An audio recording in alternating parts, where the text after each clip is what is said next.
Le ramadan, on le voit souvent comme un mois de recueillement spirituel. Mais et si c'était aussi une chance, une opportunité inattendue pour notre épanouissement, mais au bureau? C'est ce qu'on va explorer aujourd'hui, comment ce mois sacré peut devenir un vrai levier pour le bien-être et même la performance pro. Allez, c'est parti, on regarde ça ensemble. Et tout part de cette idée, de cette phrase «Profitez du ramadan pour changer votre manière de voir les choses». C'est vraiment le cœur de notre réflexion. Ça nous invite à voir le ramadan différemment. Pas comme une contrainte, non, mais plutôt comme un catalyseur super puissant. Un moment unique pour vraiment transformer nos habitudes, que ce soit dans notre vie perso ou au travail. Alors, commençons justement par ça, par changer de perspective. L'idée, c'est simple. Arrêtez de voir le ramadan comme un défi pour la productivité et commencez à le voir comme une vraie période de croissance, de développement au travail. La question, c'est comment on fait ce switch? Eh bien, pour passer de l'idée à la pratique, il y a une initiative super intéressante qui a été lancée, les matinées ramadanesques. Qu'est-ce que c'est?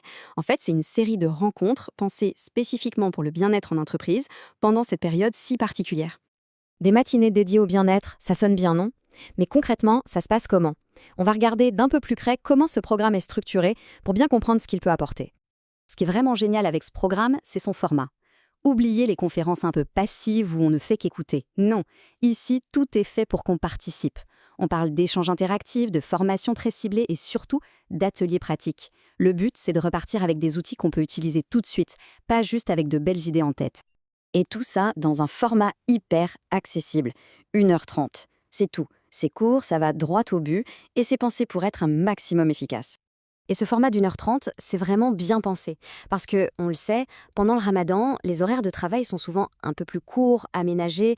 Du coup, consacrer 90 minutes, c'est un tout petit investissement en temps, mais pour un retour qui peut être, lui, vraiment significatif. Alors justement, ce fameux retour sur investissement, c'est quoi? Eh bien, ce sont ces fameux outils concrets dont on parlait. Et leur vraie force, c'est qu'ils ne restent pas enfermés au bureau, non. Ils sont conçus pour s'appliquer à toutes les facettes de notre vie.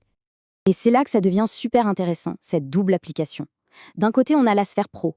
Là, les bénéfices sont clairs. On est plus concentré, on collabore mieux, la performance augmente. Et de l'autre côté, il y a la sphère privée. Et là, ces mêmes outils nous aident à avoir une meilleure conscience de nous-mêmes, à améliorer nos relations. C'est un vrai cercle vertueux où l'un vient nourrir l'autre. Ce lien, justement, entre le perso et le pro, ça nous amène au cœur du sujet, l'harmonie du bien-être.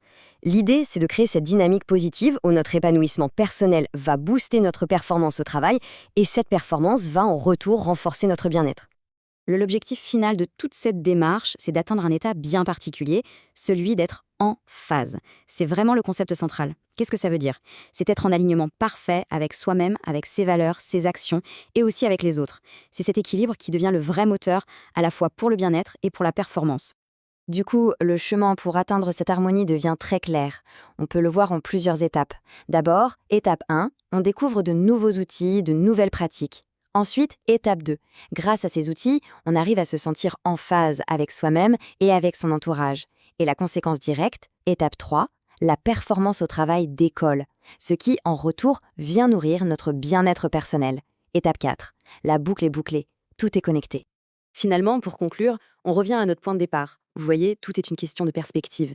C'est une invitation à ne plus voir cette période comme quelque chose à endurer, mais plutôt à la saisir comme une véritable opportunité pour grandir, pour progresser.